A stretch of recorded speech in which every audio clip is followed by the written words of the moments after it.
حضور غوث پاک رضی اللہ تعالیٰ عنہ کے نام سے جو ہر جمعرات کو چراغ جلایا جاتا ہے، اس کی کوئی ضرورت نہیں ہے۔ اب چونکہ گھر میں تو باقاعدہ لائٹ ہے، تو اس کے جلانے کا مقصد کیا ہے یہ تو بتائیں۔ ہاں، اگر اس چراغ کا مقصد یہ ہے کہ لوگ اس کی روشنی میں چلیں، پڑھیں، کچھ کام کریں، تب تو ٹھیک ہے، وہ لگانا ثواب ہے، اور اس ثواب کو بارگاہ غوثیت میں پیش کیا جا سکتا ہے۔ لیکن اگر ایسا نہیں ہے اور گھر میں آلریڈی آپ کے کئی سارے بلب لگے ہوئے ہیں، روشنی ہے، تو اس ننھے منھے چراغ کی کیا حیثیت ہے؟ اس کو لگا کر کون سا آپ فائدہ حاصل کرنے والے ہو؟ اور ایک چراغ ہوتا ہے جو عاملین کے یہاں آسیب، جن، بھوت وغیرہ اتارنے کے لیے روشن کیا جاتا ہے، تو اس کا کوئی مقصد ہے کہ بھئی اس کے ذریعے جو ہے نا لوگوں کے اثرات ختم ہوتے، تو وہ تو ٹھیک ہے۔ لیکن اب یہ جو ہمارے بعض علاقوں میں 11 چراغ جلائے جاتے ہیں، بوقت فاتحہ رکھا جاتا ہے، پھر وہ کچھ لوگ اس کو آٹے کے چراغ بناتے ہیں اور اصلی گھی میں روشن کرتے ہیں، اور بعد میں وہ سارا کے سارا دفن کیا جاتا ہے۔ یہ سب مال کو برباد کرنا حرام ہے۔ چراغاں کرنا اور یہ مٹی کے دیے جلانا، دونوں میں فرق ہے نا بھائی میرے۔ چراغاں کرنا مطلب لائٹنگ کرنا، آپ 11ویں شریف میں جھنڈے لگائیے، لائٹنگ کیجئے، اور سرکار غوث اعظم رضی اللہ تعالیٰ عنہ کی 11ویں شریف کی مبارکباد دیجیے، گھر میں فاتحہ رکھیے، کھانا بنائیے، غریبوں کو کھلائیے۔ یہ ساری چیزیں جائز ہیں جو شریعت نے جائز رکھا ہے۔ لیکن اس میں اس طرح مبالغہ کرنا، جیسے اہل ہنود اپنے یہاں مٹی کے دیے وہ منڈیر پر روشن کرتے ہیں، گھر کے دہلیز پر اس طرح چراغ لگا کے چھوڑ دینا، حالانکہ بلب بھی لگا ہوا ہے۔ تو اب کوئی بتائے کہ اس کا شرعی فائدہ کیا ہے؟ یہ تو چراغاں نہیں ہے۔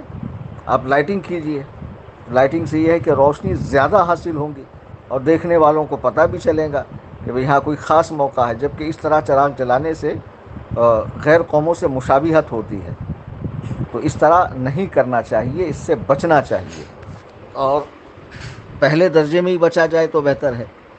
جب عوام اس کی عادی ہو جاتی ہے نا، اب دیکھیں جلوس محمدی، اس کا آغاز کیوں کیا گیا ہے؟ تاکہ اس کے ذریعے لوگوں کو، غیر قوموں کو پتہ چلے کہ سرکار دو عالم کی ولادت باسعادت ہوئی ہے، اور دنیا کو ایک محسن اعظم ملا ہے، رحمت عالم تشریف لائے ہیں، غیر قوموں تک اسلام کا پیغام پہنچے۔ لیکن اب اس میں جو خرافات آئی ہیں، ڈی جے، غیر شرعی نعروں کا استعمال، اور اس طرح نماز کے اوقات میں جلوس کو جاری رکھنا، اور کئی چیزوں کی بے حرمتی، اب علماء روکنا بھی چاہ رہے ہیں تو عوام رکتی نہیں ہے۔ تو اسی لیے میں کہتا ہوں کہ جو چیزیں شرعاً منع ہے اس کو سختی سے منع کر کے عوام کو روکا جائے، تاکہ لوگ اس میں غلو نہ کریں، اور شروع دن سے سختی کی جائے۔ عوام کو اگر ڈھیل دی جائے نا کہ یہ چیز منع نہیں، وہ چیز منع نہیں، تو لوگ کئی بدعتیں گھر سے نکالیں گے، اور ہوتا بھی ایسی ہے۔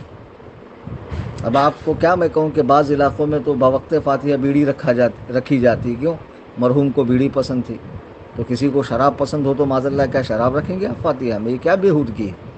جبکہ سب جانتے ہیں کہ یہ کھانا جو ہمارے سامنے رکھا ہوا ہے یہ میت کو پہنچتا نہیں ہے۔ جو قرآن کریم اور درود پاک اور ذکر و اذکار پڑھا گیا ہے اس کا ثواب پہنچتا ہے۔ کھاتے تو ہم ہی لوگ ہیں، اور سامنے اس لیے رکھتے ہیں کہ اس پر جب کلام اللہ پڑھا جائے تو اس کی برکت سے یہ تبرک بن جائے گا، برکت والا بن جائے گا، اور اس کو کھانے سے اللہ تعالیٰ شفا عطا فرمائے گا۔ یہ نیت ہوتی۔ اب بیڑی میں کون سی شفا آ جائے گی؟ تمباکو میں، پان میں کون سی شفا آ جائے گی؟ تو اسی طرح چراغاں کرنے کا مطلب یہ ہے کہ اب جہاں لائٹ وائٹ نہیں ہے وہاں اگر مٹی کے دیے جلائے جائیں تو کوئی حرج نہیں، کوئی ممانعت نہیں، اس سے روشنی بھی حاصل کرنا مقصد ہے، لوگوں کو روشنی ملے گی، اور یہ ثواب کا کام، اور یہ ثواب بارگاہ غوثیت میں نظر کیجیے۔